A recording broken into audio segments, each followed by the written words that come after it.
Saya Yuli Herawati, bertugas di SMP Negeri 1 Tegalangkaya. Saya adalah mahasiswa PTG dalam Pilkada 2022 LPTK Universitas Negeri Malang. Berikut adalah video pembelajaran siklus kedua saya, pertemuan keempat.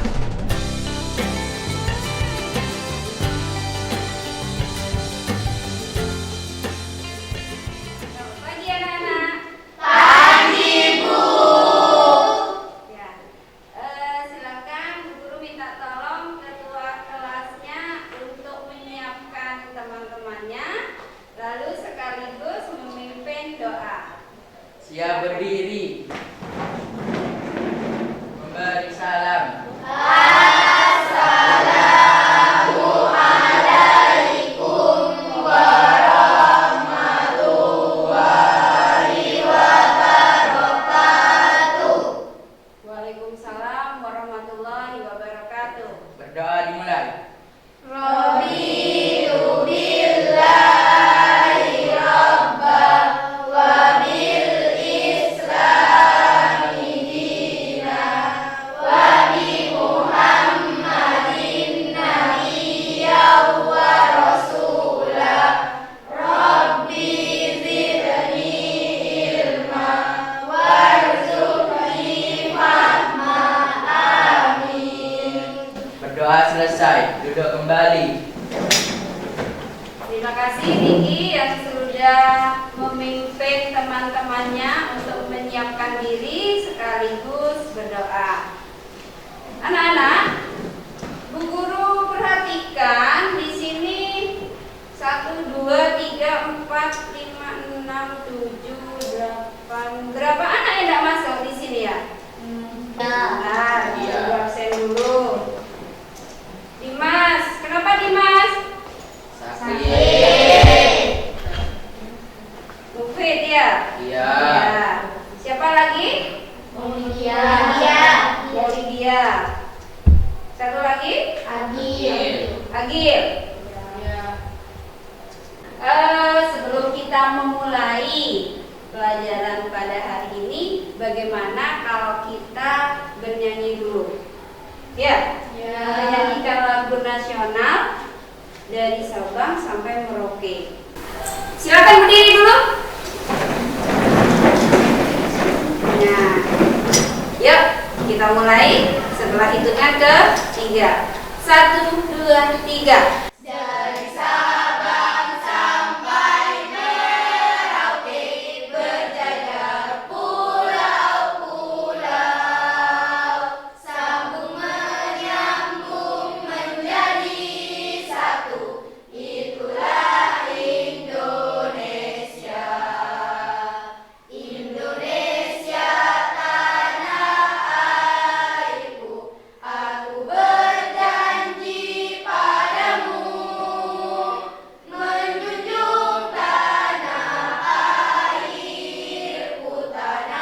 airku Indonesia.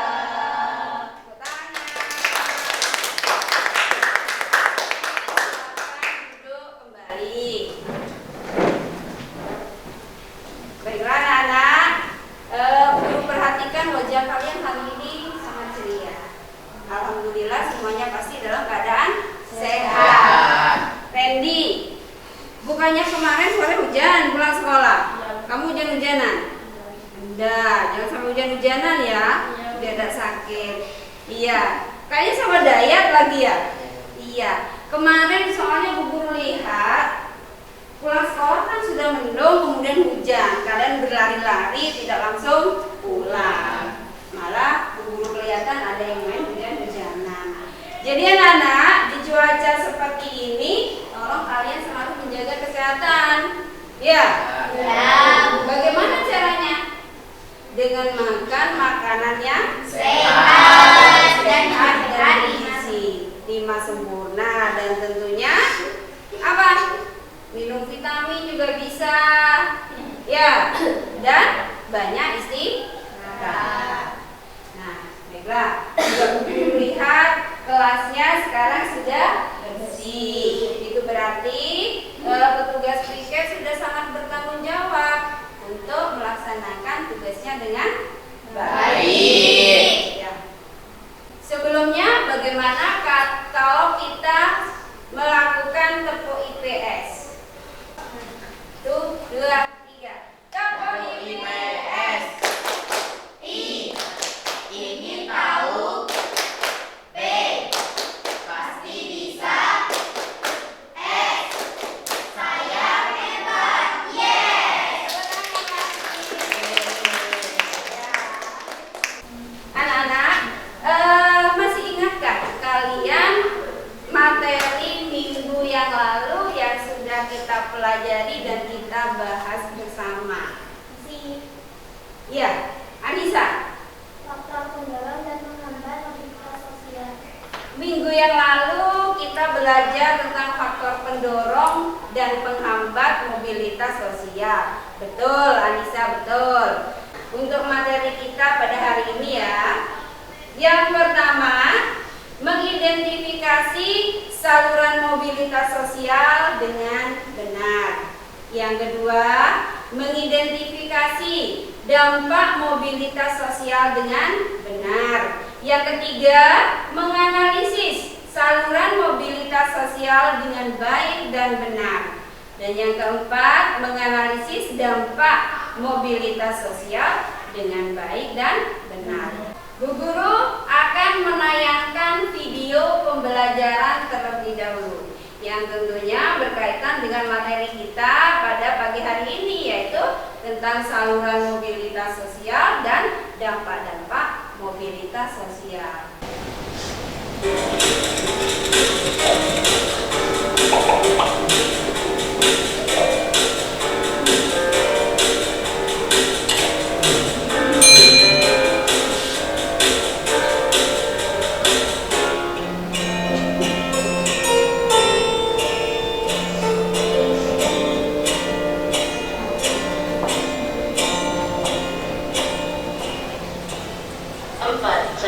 Saluran mobilitas sosial.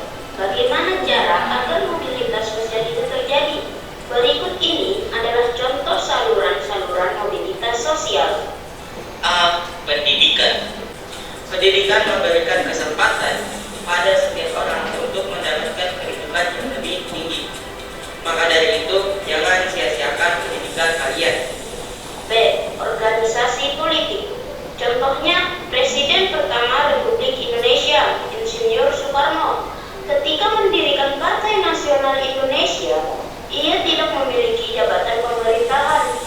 Namun, melalui perjuangan politiknya, Soekarno semakin dikenal rakyat dan penjajah.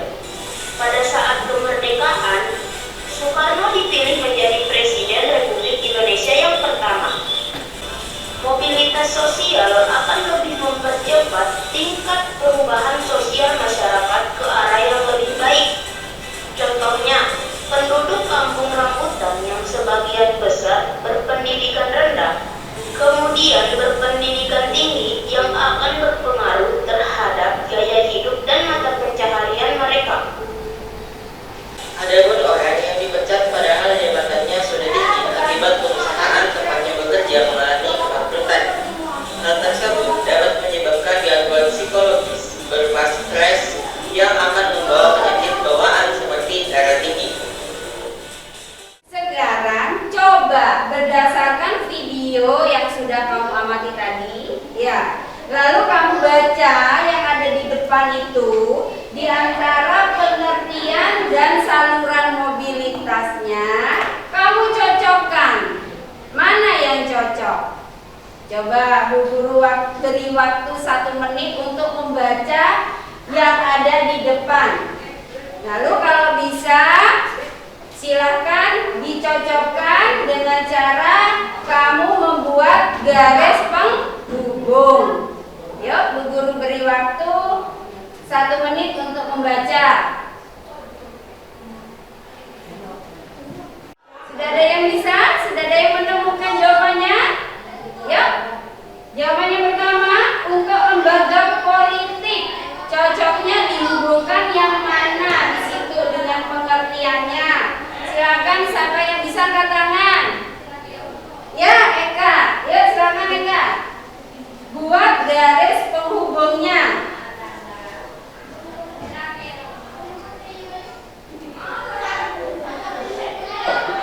Ya. Silakan duduk Eka. Lembaga politik. Menurut Eka, lembaga politik meningkat di organisasi politik dari tingkat rendah sampai tingkat tinggi. Bagaimana kalau organisasi profesi yang mana? Ayo, siapa yang bisa? Ya, ayo Citra.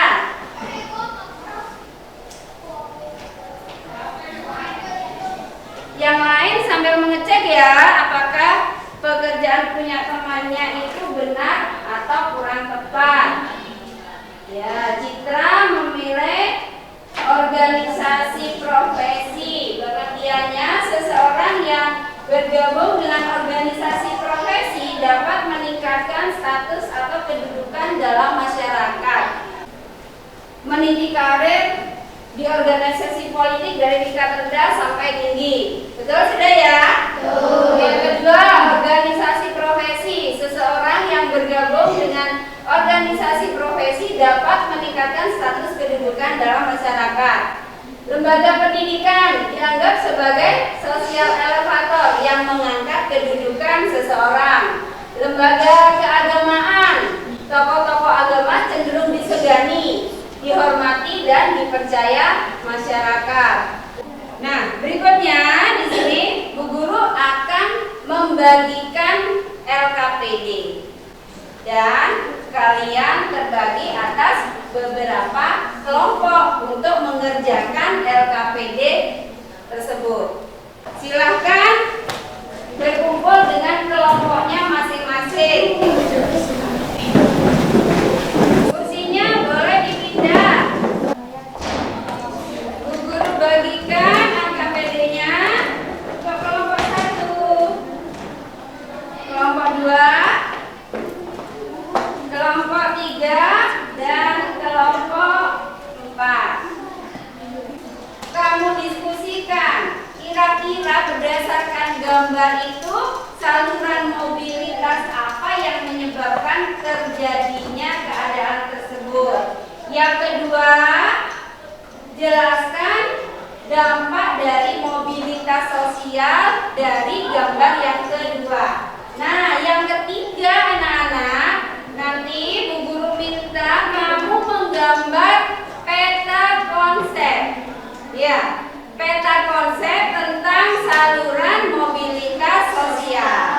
Penilaiannya, sistem penilaian Bu Guru akan menilai yang pertama dari diskusi, dari presentasi, dari diskusi bagaimana keterampilan diskusi kalian. Lalu yang kedua, bagaimana presentasi kalian? Apakah sudah menggunakan bahasa yang baik dan benar? Apakah sudah dengan penuh percaya diri? Ya, iya ya? Iya. Bagaimana, sudah siap anak-anak? Siap. Siap. Nah, jangan lupa kamu sambil membuka buku kalian di buku paket itu materi saluran mobilitas dan dampaknya ada pada halaman 94 dan sampai dengan 99. Anak-anak, Bu Guru sudah menyiapkan potongan-potongan gambar yang berkaitan dengan saluran mobilitas sosial. Ya, untuk mempermudah kalian membuat peta konsepnya. Ya, jadi kalian tinggal menempelkan saja. Ya, silahkan dipilih sendiri. Untuk kelompok 1 dulu, silahkan pilih.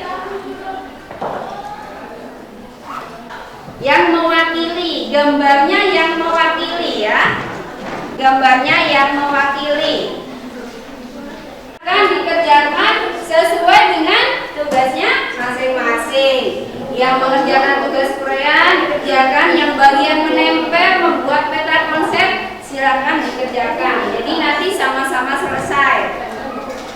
Kreasinya bebas ya, kamu mau membuat model apa saja terserah, boleh bentuk pom,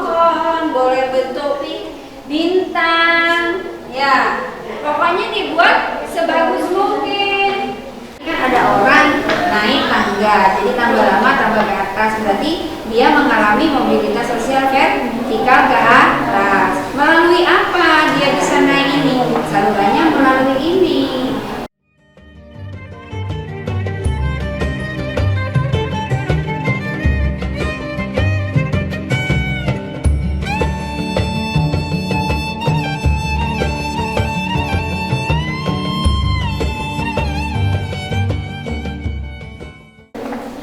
Bagaimana anak? Sudah selesai semua? Sudah ya? Ya. Coba ditunjukkan dulu dari kelompok 1 mana hasil mapnya, peta konsepnya coba ditunjukkan ke teman-temannya. Dari kelompok 1 agak tinggi, agak tinggi. Ya. Tepuk tangan. Assalamualaikum warahmatullahi wabarakatuh. Waalaikumsalam warahmatullahi wabarakatuh. Perkenalkan, nama saya adalah Putra Karya dari kelompok 1 yang terdiri dari Eka, Ya. yang Hafiz, Citra. Nah, itu kelompok 1. Di sini saya akan mempresentasikan pada gambar pertanyaan 1 tentang saluran-saluran mobilitas sosial, yaitu angkatan bersenjata. Peranan angkatan bersenjata sangat penting dalam masyarakat dengan sistem militerisme. Jasa seorang prajurit akan dihargai oleh masyarakat tanpa memperhatikan status atau kedudukannya semua. Lembaga-lembaga keagamaan. Setiap ajaran agama menganggap bahwa manusia mempunyai kedudukan yang sederajat untuk mencapai tujuan tersebut. Pemuka agama bekerja keras untuk menaikkan kedudukan orang-orang dari lapisan rendah dalam masyarakat. Sekian dari kelompok 1. Wassalamualaikum warahmatullahi wabarakatuh. Waalaikumsalam warahmatullahi wabarakatuh. Kita beri aplaus dulu untuk presentasi dari kelompok. Nah, kira-kira dari kelompok lain ada tanggapan atau ada pertanyaan? Silakan diajukan untuk kelompok 1.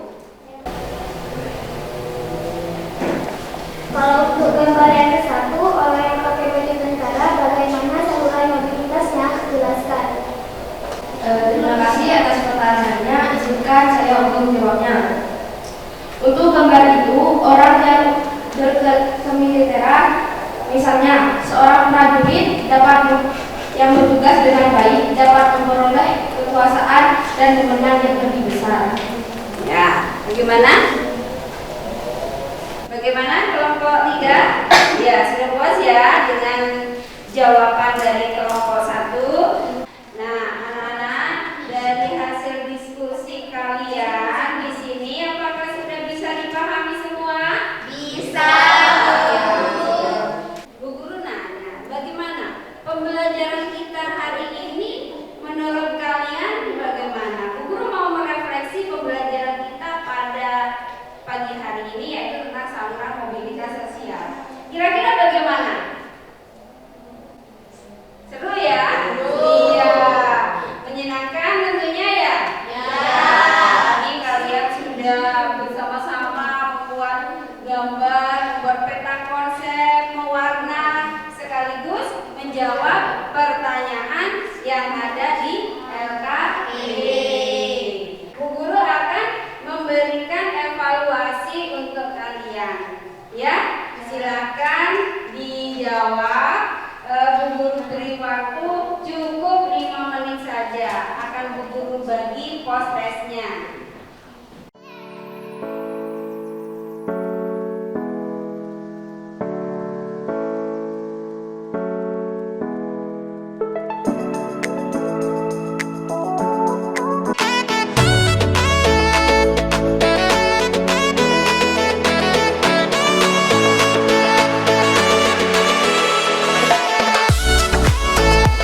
Bagaimana? Waktunya 5 menit sudah berakhir, sudah? Sudah.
Jadi kesimpulannya, saluran mobilitas sosial terdiri dari lembaga pendidikan, politik, profesi, keagamaan, ekonomi, keluarga, dan lembaga pendidikan. Terima kasih Hafiz. Nah, Hafiz menyebutkan saluran mobilitas tadi apa saja ya. Jadi materi kita untuk mobilitas sosial itu sudah selesai dari pertemuan yang pertama, kedua sampai pada pertemuan hari ini. Ya, untuk minggu depan kita akan mempelajari materi subtema yang baru, yaitu tentang pluralitas masyarakat Indonesia. Jadi dari semua yang sudah kita pelajari, ada pesan moral yang akan Bu Guru sampaikan kepada kalian. Kita manusia tidak bisa luput untuk mengalami mobilitas sosial, baik itu vertikal ke atas maupun vertikal ke bawah. Nah, untuk itu bagaimana? Kita tidak boleh putus asa apabila mengalami vertikal ke bawah, tetapi kita justru harus lebih semangat. Kita akhiri pembelajaran pada pagi hari ini dengan bacaan hamdalah. Alhamdulillahirabbil alamin. Sekian dari Bu Guru, kita bertemu pada pertemuan berikutnya. Jangan lupa baca bukunya ya.